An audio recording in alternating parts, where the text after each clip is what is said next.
A história que está prestes a ser contada pode ser considerada uma das mais intensas que já vivi e também uma das mais difíceis de escrever. Não é algo que se diga facilmente nem rapidamente. A pessoa que conta essa história tem hoje 40 anos e por muito tempo guardou tudo isso em silêncio. Hoje ela se atreve a contar, não para causar pena nem curiosidade, mas para desabafar. Um pouco de tudo o que ele teve que passar durante 7 meses para que devolvessem sua filha, que foi privada de liberdade. Para poder contar essa história, foi necessário mudar muitas coisas, nomes, lugares e alguns detalhes. Não para ocultar a verdade, mas para proteger as pessoas que ainda estão aqui. Meu nome é Ana. Desde que me casei, comecei junto com meu marido um pequeno negócio de aluguel de cadeiras e mesas no nosso estado. Meu marido e eu estamos juntos desde o ensino médio, crescemos juntos e também levantamos esse negócio do zero. Com o tempo, ele foi crescendo e começamos a nos sair bem, principalmente em épocas de muito movimento, como Semana Santa, férias e dezembro, que é quando há mais trabalho. Durante todo esse tempo tivemos 3 filhas lindas, cada uma em uma fase diferente. A mais velha, Lisa, de 16 anos, a do meio, Lily, de 14, e a caçula, Diana, de 12, cresceram bem, rodeadas de trabalho, mas também de cuidados. Com o passar do tempo, elas passaram a nos ajudar no negócio, facilitando tudo para nós.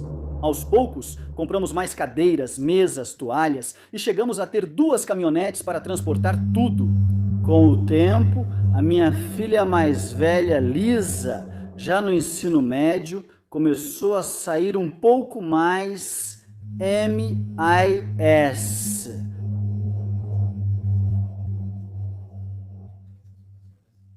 Já o ensino médio, a poucos quilômetros a mais.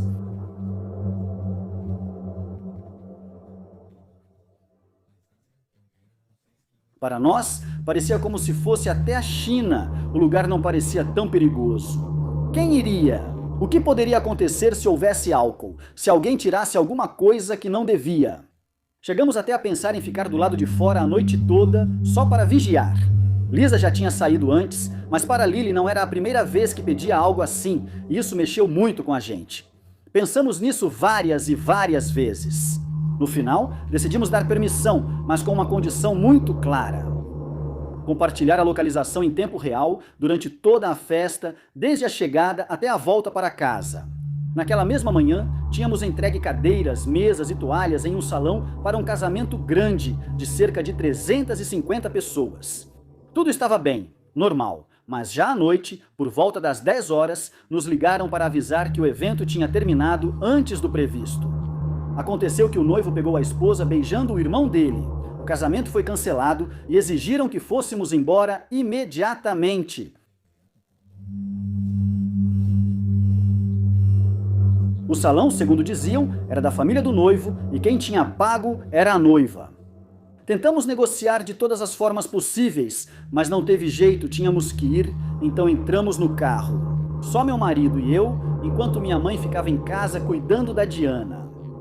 Durante todo o trajeto, a gente conferia várias vezes as localizações da Lisa e da Lily. Tudo parecia normal, elas atualizavam sem problema, mas a preocupação já estava presa no peito. Recolher tudo nos levou cerca de 4 horas. Nesse ponto, a festa das meninas já devia estar quase acabando. A gente só queria terminar logo e ir buscá-las. Quando finalmente chegamos ao local da festa, já tinha gente saindo, a música estava baixa, alguns carros estavam indo embora. Procuramos Lisa e Lily com o olhar, mas não as vimos. Por causa da música, ligamos para elas. Liguei para Lisa, que disse estar procurando Lily, e ainda estavam lá dentro. Isso no começo nos tranquilizou um pouco. Pensamos que talvez elas tivessem se separado e que a qualquer momento sairiam juntas. Continuamos tentando ligar para a Lily, mas ela não atendia. Continuamos tentando. Supusemos que o barulho impedia ela de ouvir o celular. As mensagens chegavam, víamos isso, então não nos desesperamos. Mesmo assim, algo já não parecia certo, decidimos sair do carro e entrar no salão. Procuramos por ela em todos os lugares, entre as pessoas, nos corredores, nos banheiros, no segundo andar. Em um momento, a música parou e começamos a perguntar diretamente por ela. Até o DJ avisou no microfone que os pais dela a procuravam. Ninguém sabia de nada. Foi então que uma moça se aproximou e nos disse que a tinha visto entrar no banheiro. Ligamos para ela de novo enquanto caminhávamos até lá e entramos no banheiro feminino. E foi aí que ouvimos o celular tocar. Mas não estava em uma bolsa nem em um bolso, estava tocando dentro da lixeira do banheiro. Naquele momento, senti que o mundo desabou sobre mim, minhas pernas ficaram bambas, o sono foi embora na hora. Revistamos o banheiro de novo, cada canto. Depois corremos para o banheiro masculino, olhamos na frente, atrás, do lado de fora, ao redor do salão. Nada, pronto, Lily não estava em lugar nenhum. Que um filho se perca assim não dá para explicar em palavras. É uma sensação que atravessa o peito e não deixa você respirar. Ninguém sabia onde ela estava, ninguém tinha visto nada, até que alguém disse que a viu sair acompanhada de um homem. Disse que Lily estava de olhos fechados e que esse homem a estava guiando. Acharam que era um parente. Foi aí que começamos a imaginar o pior, como costuma acontecer em situações assim. Procuramos culpados, descontamos na Lisa, discutimos entre nós o medo, o desespero, tudo veio à tona, até que caímos um pouco na razão e decidimos chamar a polícia. Foi aí que tudo realmente começou. A polícia demorou cerca de 40 minutos para chegar.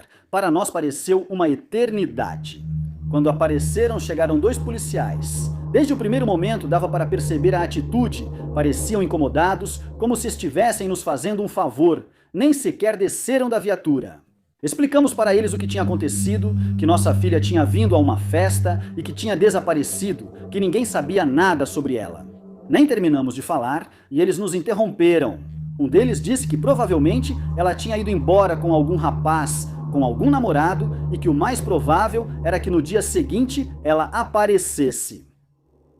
Tentamos explicar para eles que isso não era possível. Era a primeira vez que Lily saía para uma festa. Ela não conhecia ninguém lá, não tinha namorado. Mas o policial que estava dirigindo a viatura deixou bem claro que não havia nada a ser feito. Teria que passar algumas horas para poder emitir um alerta de busca e, no máximo, fariam um boletim de ocorrência. E aí o outro policial bocejou e disse algo que ainda dói lembrar, que provavelmente ela estava por aí mamando leite e por isso não aparecia. Nesse momento, meu marido não aguentou mais, começou a questioná-los, a perguntar por que não queriam ajudar, por que agiam assim diante do desaparecimento de uma menor.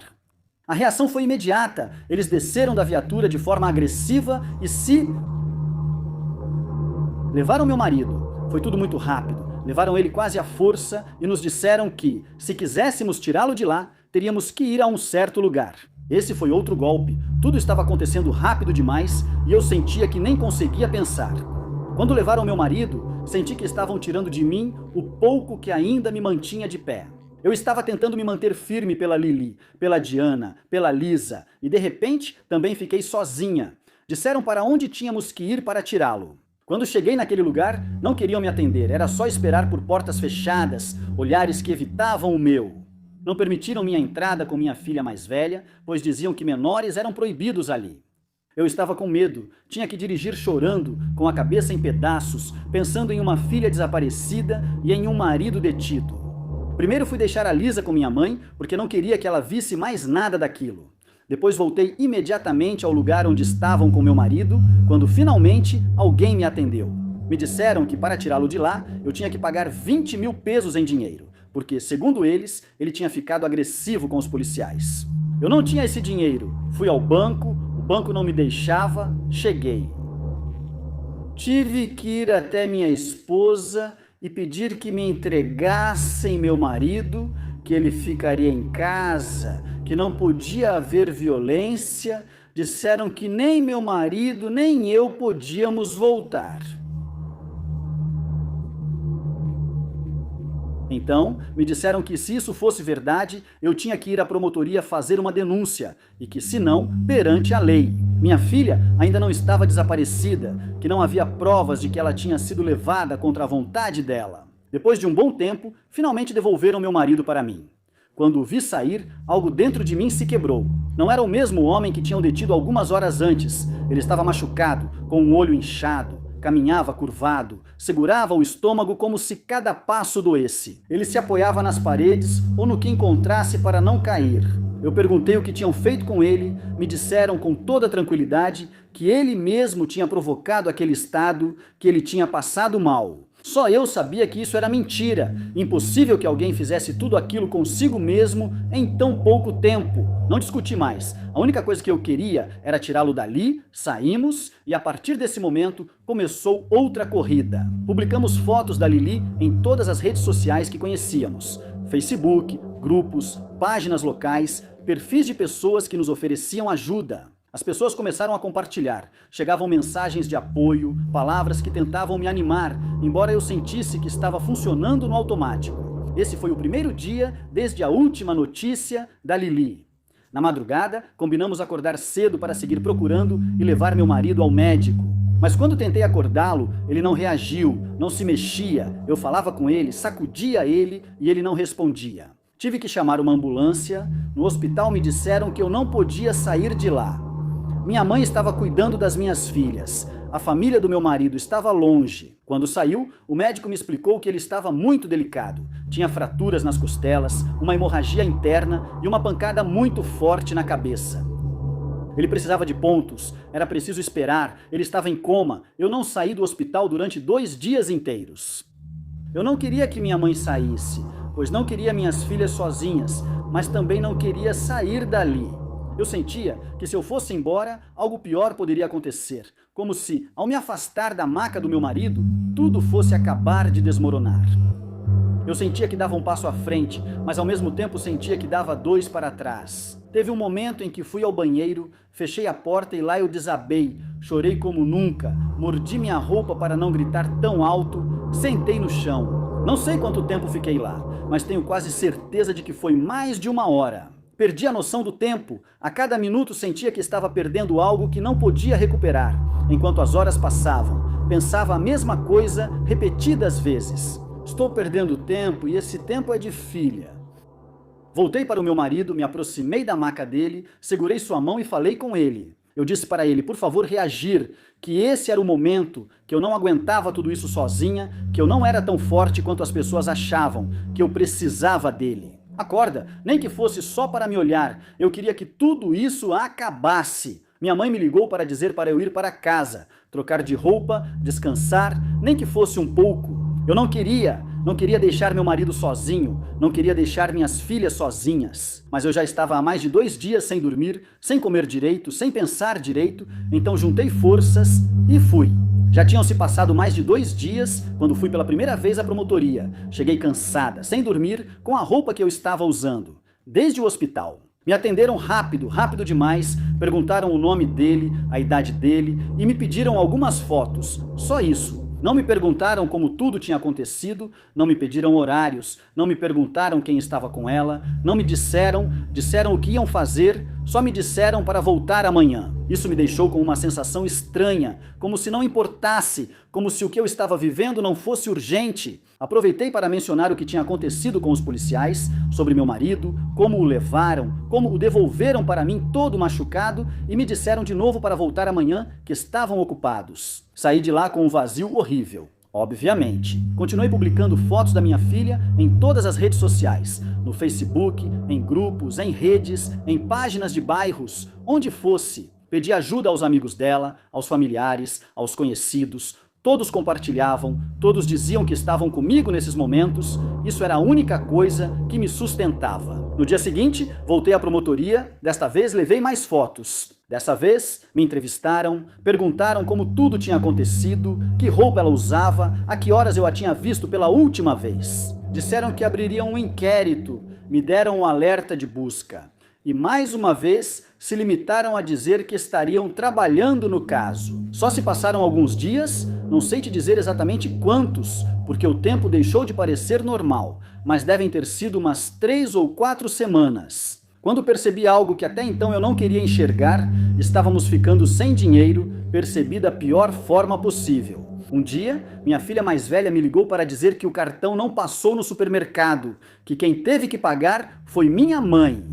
Naquele momento, foi como se algo desabasse sobre mim. Percebi que não tínhamos trabalhado, que não tinha entrado dinheiro, que havia remédios para comprar para o meu marido. Despesas da casa, comida, gasolina, tudo continuava acontecendo como se nada tivesse mudado. Mas nós, não. Abri o celular e vi muitas mensagens de clientes pessoas para quem eu não tinha respondido, pessoas que eu não podia atender, porque eu estava entre o hospital, a delegacia e as redes sociais procurando qualquer coisa que me aproximasse da minha filha. O negócio estava parado e eu não tinha cabeça para pensar nisso, então decidi voltar para a delegacia. Eu queria saber se havia algum avanço, queria saber se estavam fazendo alguma coisa.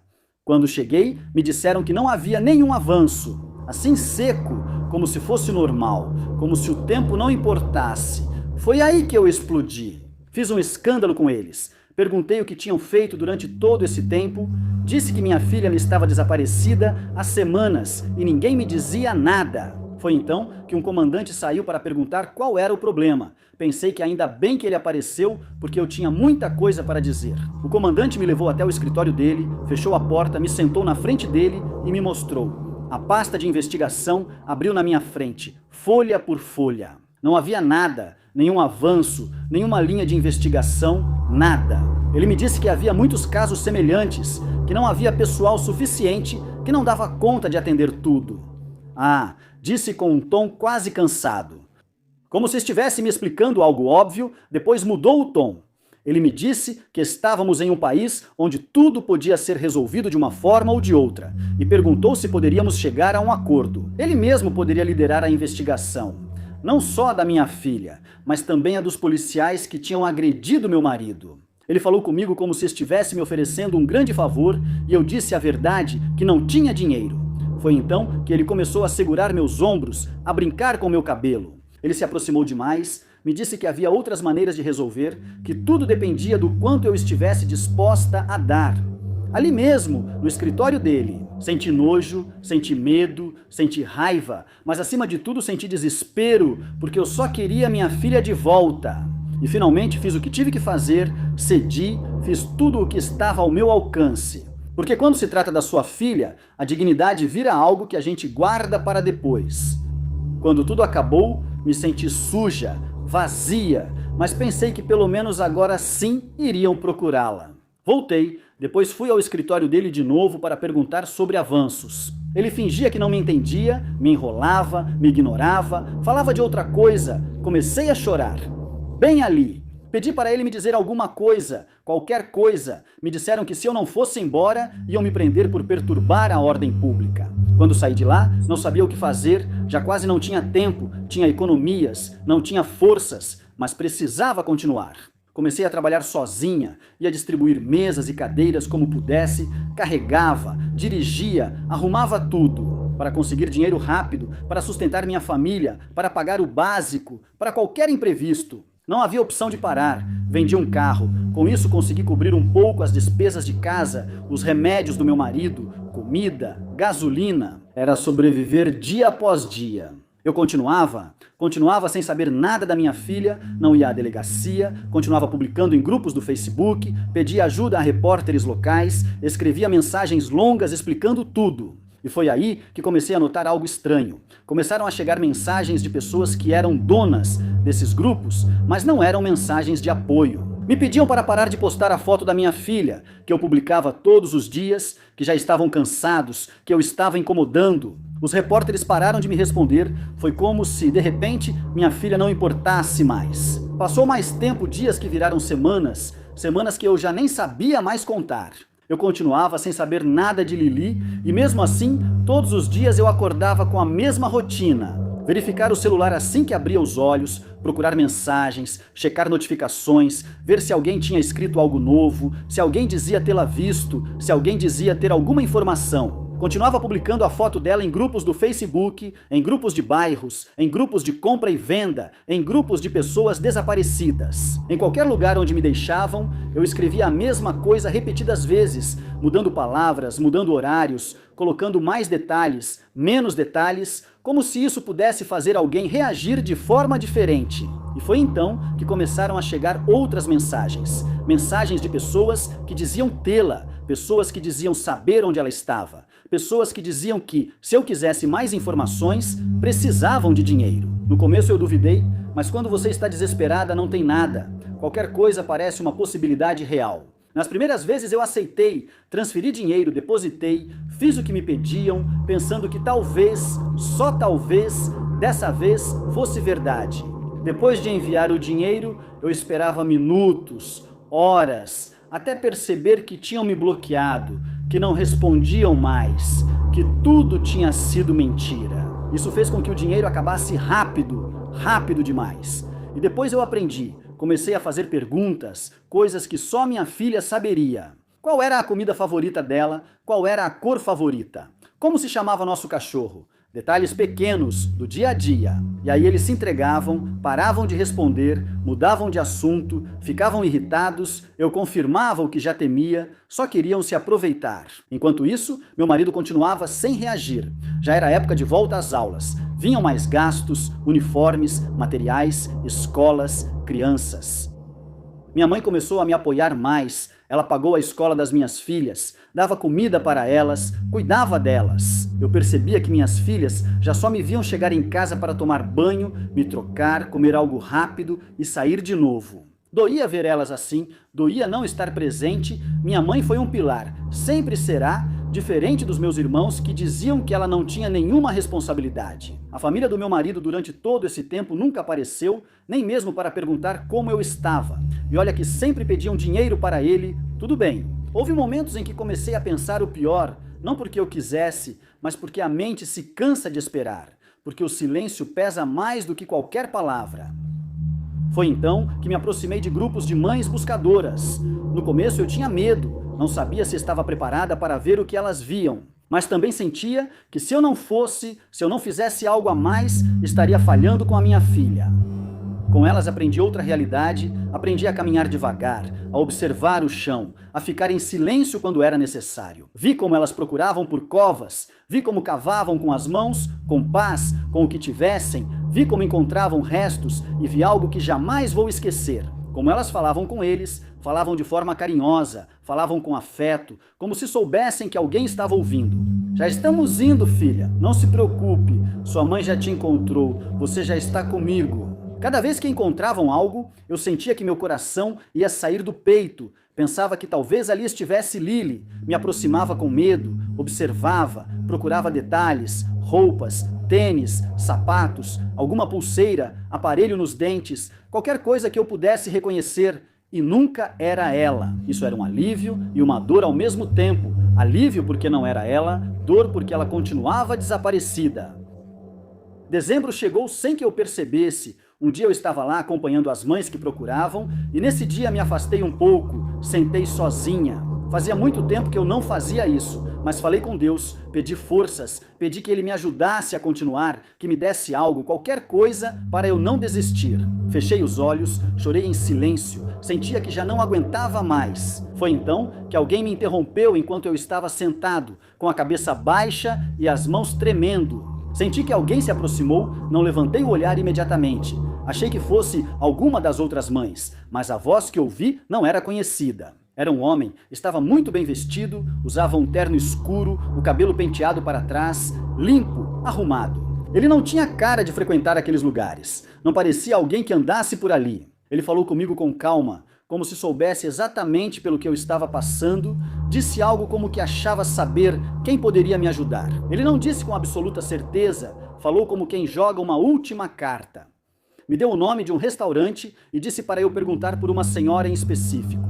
Eu mal conseguia processar o que estava acontecendo. Sentia vergonha de ele me ver chorar daquele jeito, quebrada, cansada, suja. Perguntei como ele se chamava. Ele me deu um lenço para enxugar as lágrimas e disse que seu nome era Jesus Gabriel. Enquanto ele dizia isso, ouvi alguém gritando meu nome ao longe. Virei apenas por um segundo. Quando olhei de volta, ele já não estava mais lá. Não vi como ele foi embora, não o vi caminhar. Simplesmente não estava mais lá. Fiquei parado olhando ao redor. Chamando-o pelo nome, ninguém respondeu. Ninguém parecia ter notado sua presença naquela noite. Não parei de pensar no que ele me disse. Eu não tinha nada a perder, já tinha tentado de tudo, então no dia seguinte decidi ir a esse restaurante. Fui ao restaurante sem saber o que estava fazendo. Eu não sabia quem era a senhora, não sabia como ela era, não sabia sua idade, não sabia absolutamente nada. Só tinha um nome e a sensação de que já não tinha nada a perder. Entrei e comecei a perguntar de mesa em mesa.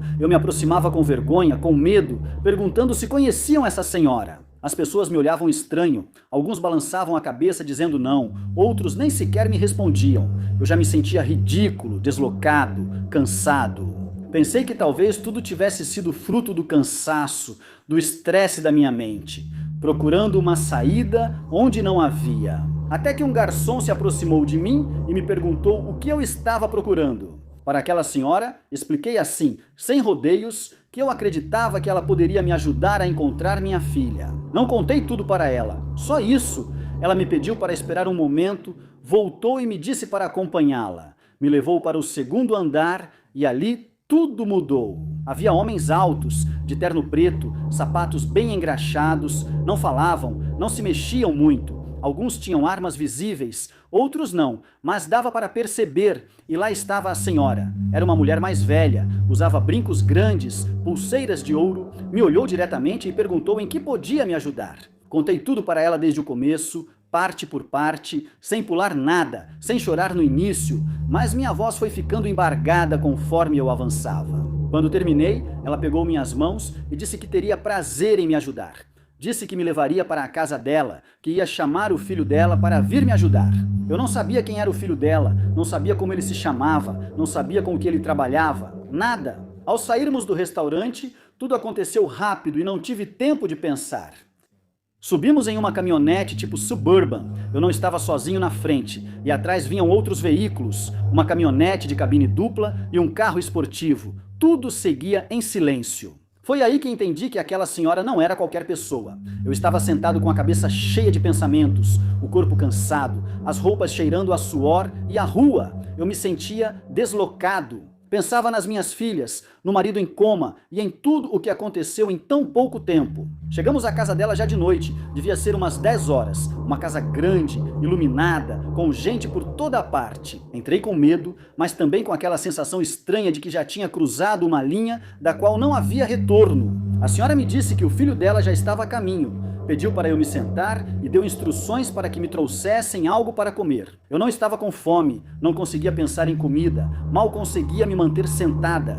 Esperei e enquanto esperava, percebi algo. Ninguém me tratava mal, ninguém gritava comigo, ninguém me questionava. É estranho sentir respeito depois de tantos dias de desprezo, de indiferença, de portas fechadas. Passou um tempo, não sei quanto, perdi a noção do tempo até que começou o movimento.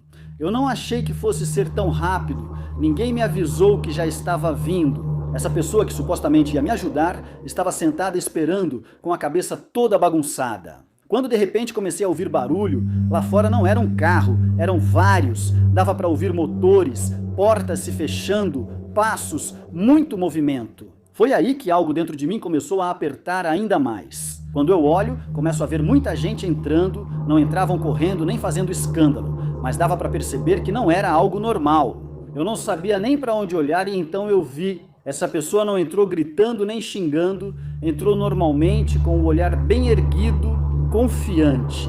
Quando vi quem era, senti o maior medo que já tinha sentido até aquele momento. Não era medo de filme, era um medo que se sente no estômago, que te deixa duro. A primeira coisa que fez foi se aproximar da mãe, cumprimentou ela com um beijo na bochecha, bem normal, como qualquer filho. Isso me deixou um pouco confuso, não era a cena que eu tinha imaginado na minha cabeça. Depois ele se virou para mim, se aproximou e estendeu a mão. Era muito, muito educado, uma das pessoas mais educadas que já conheci em toda a minha vida. Ele me falou com um tom muito gentil. "Boa tarde, senhora, como está?"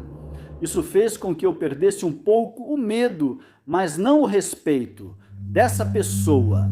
Não quero mencioná-la, não me atrevo a dizer quem é. Só consegui responder ao cumprimento dela porque eu gaguejei, me sentia pequena, deslocada, cansada. Ela se sentou, disse para as pessoas que estavam ali ficarem relaxadas, que fossem descansar, mas que ficassem atentas a qualquer coisa. Ninguém questionou nada, todos fizeram exatamente o que eles fizeram. Mamãe começou a contar para ela o que estava acontecendo, cada coisa que dizia. Eu sentia como se estivessem me arrancando de novo.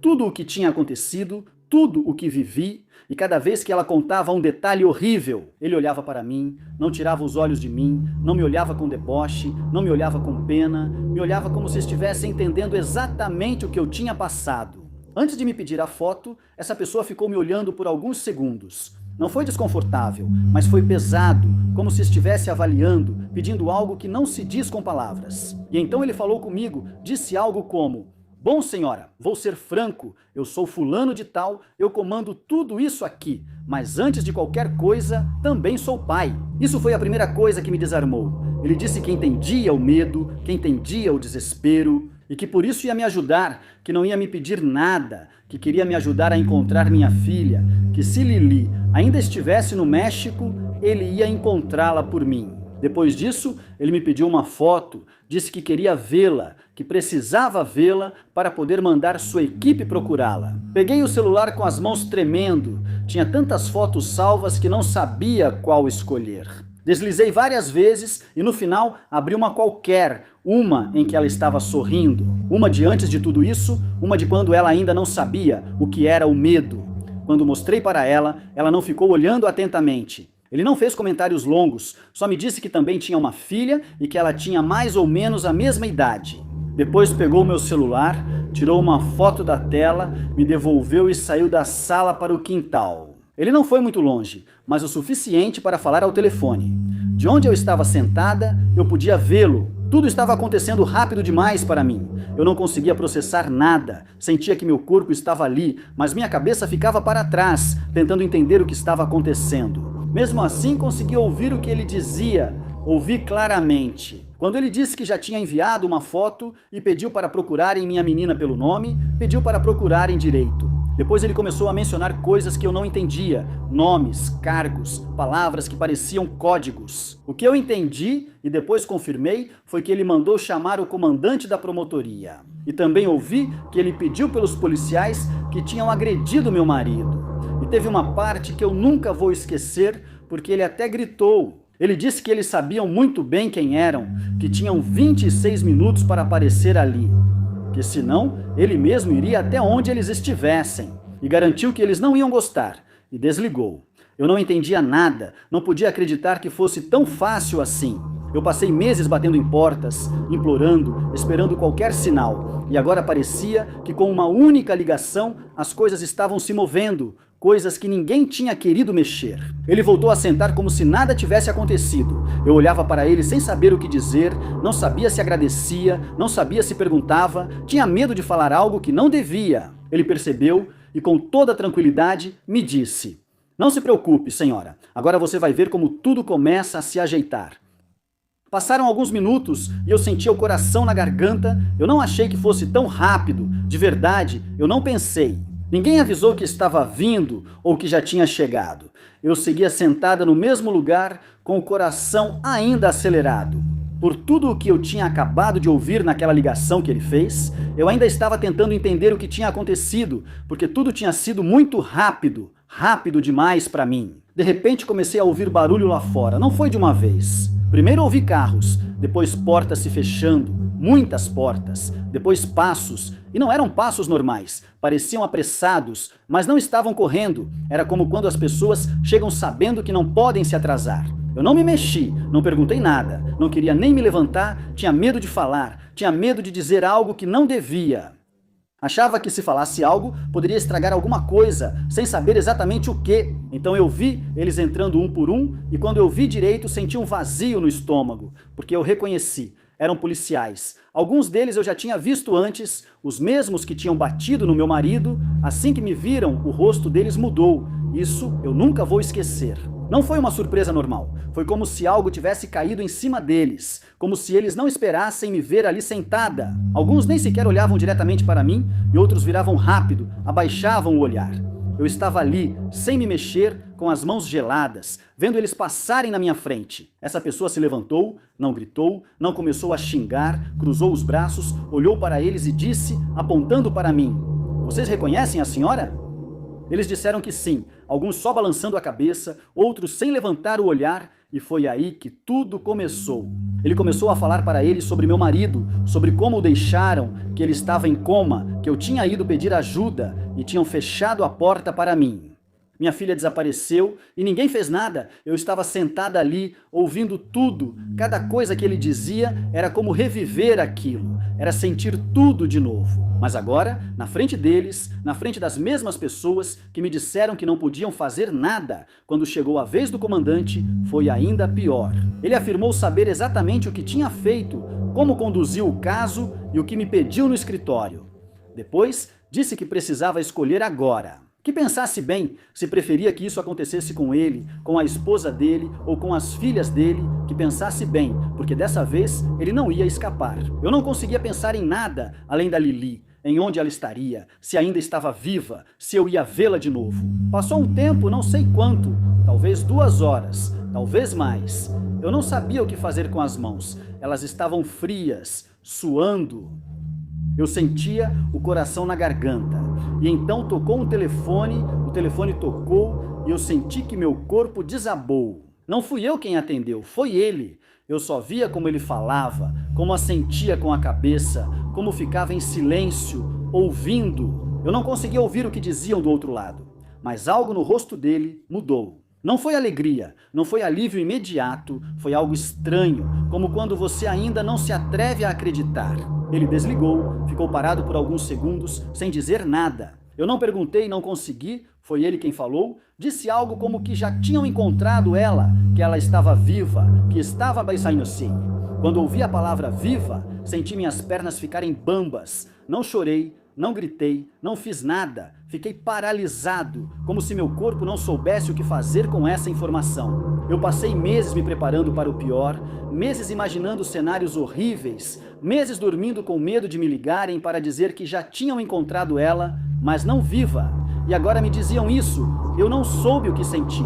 Passou um tempo, de novo, aquele silêncio pesado, até que eu vi um carro se aproximando, depois outro, e então vi as luzes. Quando abriram a porta do veículo e vi ela descendo, senti o ar voltar para mim de repente. Lá estava ela caminhando, mais magra, com o olhar perdido. Mas era ela, era a Lili. Não pensei em nada, não caminhei, corri. Não lembro nem como cheguei até ela, só lembro de abraçá-la, apertá-la tão forte que meus braços doíam. Me joguei no chão com ela, chorei como nunca tinha chorado em todos aqueles meses juntos. Chorei com sons que eu nem sabia que podia fazer.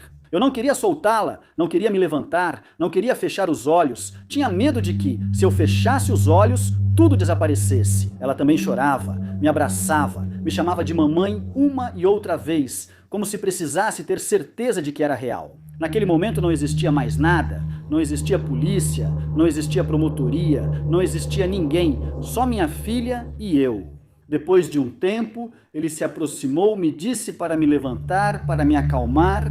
Ele me deu dinheiro, disse que era para eu recuperar o que tinha gastado, para eu não me preocupar com isso. Que o importante era que minha filha já estava comigo, me ofereceu para ficar lá naquela noite ou que os rapazes dele nos levassem para onde eu quisesse. Eu só queria uma coisa, ir para minha casa, queria colocar minha filha na minha cama, queria abraçar minhas outras filhas, queria fechar a porta e não ver mais ninguém. Naquela noite, dormi com minhas 3 filhas juntas, abracei as 3, não dormi bem, não dormi tranquila. Eu abria os olhos sempre para vê-las, conferir se ainda estavam ali, tocar seus cabelos e ouvir se respiravam. Eu tinha medo de acordar de novo naquela casa. Tinha medo de que tudo fosse um sonho e não fechei completamente os olhos até o sol nascer. Quando amanheceu, eu já estava cansada, como se não tivesse dormido há semanas. Meu corpo estava pesado, mas eu não podia me permitir cair. Lili estava ali, deitada entre as irmãs, e cada vez que eu respirava fundo, sentia como se meu peito fosse explodir.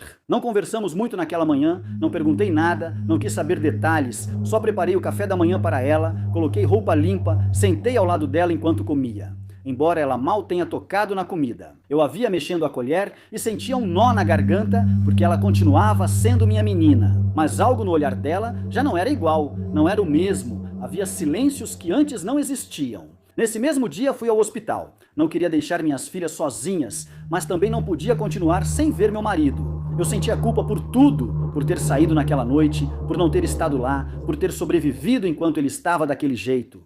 Quando entrei no quarto dele, o cheiro de hospital bateu direto no meu rosto. Lá estava ele, ligado a tubos, com o rosto inchado, dormindo. Me aproximei devagar, como se pudesse acordá-lo só com o barulho dos meus passos. Peguei na mão dele, estava morna, falei baixinho, contei que Lily já estava em casa, que estava viva, que estava comigo, que ele não se preocupasse, que eu estava cuidando de tudo. Embora por dentro eu me sentisse em pedaços, não sabia se ele me ouvia, mas eu precisava dizer aquilo. Foi aí que senti ele apertar minha mão bem de leve, achei que estava imaginando. Falei com ele de novo, pedi que, se ele estivesse me ouvindo, apertasse minha mão de novo, e ele apertou um pouco mais forte. Comecei a chorar, não de um jeito bonito, não, em silêncio. Chorei como quem já não aguenta mais. Nesse momento, entrou um médico, pediu para eu me afastar, falou com meu marido, pediu para ele apertar a mão se pudesse ouvi-lo, e ele apertou. Foi aí que me disseram que era um bom sinal, que era preciso esperar, mas que havia esperança. Eu não perguntei mais nada, só fiquei ali. Antes de sair, o médico me disse seu nome, Jesus Gabriel. Não sei por que esse nome me abalou tanto, só assenti e agradeci a ele. Com o passar dos dias, tudo começou a se ajeitar aos poucos, mas nada voltou a ser como antes. Já não queria sair, acordava durante a noite, às vezes ficava olhando para a parede sem dizer nada. Eu sentava ao lado dela, segurava sua mão e não perguntava nada. Aprendi que há coisas que não se pedem, se esperam. Meu marido demorou, mas despertou, não falava muito, sentia dores por todo o corpo e eu sabia que havia coisas que ele jamais iria me contar. O negócio foi se levantando devagar, vendi o que tive que vender, pedi favores, agradeci a quem esteve presente e aprendi a não esperar nada de quem nunca apareceu. E houve algo que entendi com o tempo. Nem tudo se resolve como deveria, nem tudo se resolve pelo caminho certo. Existem coisas que acontecem porque alguém decidiu ajudar. E eu não voltei a procurar explicações, não quis saber nomes, não quis saber cargos. Só fiquei com minha filha, com minha família e com a certeza de que há histórias que não são contadas para buscar justiça, mas para sobreviver. Esta é uma delas. Se você também tem uma história que queira contar, mande para mim, Cornil, no meu e-mail ou em qualquer uma das minhas redes sociais, vou ler assim que puder.